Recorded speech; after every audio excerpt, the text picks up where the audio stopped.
I am so glad you're here for an episode of Mechanism Monday. If this is your first time, every Monday we get together and solve organic transformations and write the electron-pushing arrows for different mechanisms. In last week's video, I asked if you could solve the mechanism for this chemical transformation. So if you haven't had a chance, pause the video now and try it independently. And make sure you stick around because I'll give you another mechanism to solve for next week's video. The given peroxide is what's known as a radical initiator, where you can undergo homolytic bond cleavage to generate two brand new resonance stabilized radicals. And from here, this reactant can react with something like tetrachloromethane to abstract one of these chlorines and generate a brand new radical. So from here, these two would combine to give us an O-chlorine bond, and it would leave behind a carbon radical. So the product of that transformation is going to be that trichloro radical, which is actually going to be the first step in our next reaction, which eventually leads to product formation. So once we've generated that trichloromethyl radical, we can look at our overall transformation and see where that's going to begin. So importantly, we see in our final product that that trichloromethyl group is located at this position, which just so happens to be the end of this terminal alkene. And that will give us a good starting place with where to begin, because these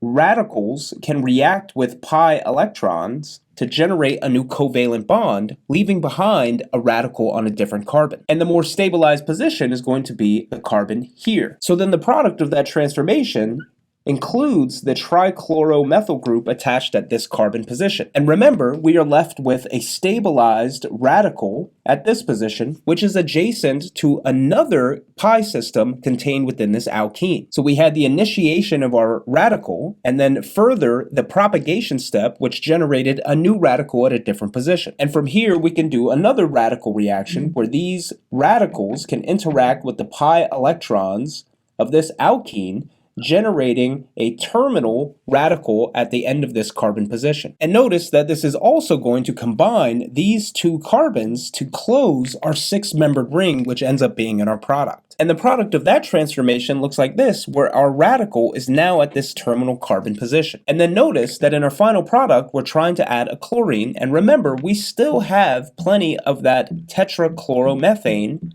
which can undergo further radical reactions just like it did in the initiation step. So then from here, what will happen is that radical reaction will occur where we are making a new carbon to chlorine bond and regenerating our radical, which allows us to do many more types of reactions and also gives us this carbon to chlorine bond. And in fact, that is the final step in this overall transformation. So to recap, we initiated this reaction by generating a radical. This reacted with a pi system, and notice that even though there were two different pi systems, the more likely first step is going to be at this position because it generates this tertiary radical, which is going to be more stable than this terminal carbon. So then from here, now this carbon radical, which we have formed at this position, can interact with this pi system to generate this radical, which will subsequently react with another tetrachloromethane to regenerate this radical to allow us to do many more transformations, but also simultaneously giving us our final product. If you enjoyed this week's mechanism, make sure to give it a thumbs up down below. For next week's video, I'd love to see if you could figure out the electron-pushing arrow mechanism for this chemical transformation. If you have any ideas, drop it as a comment down below, and make sure that you subscribe to the channel so that you never miss out on another Mechanism Monday.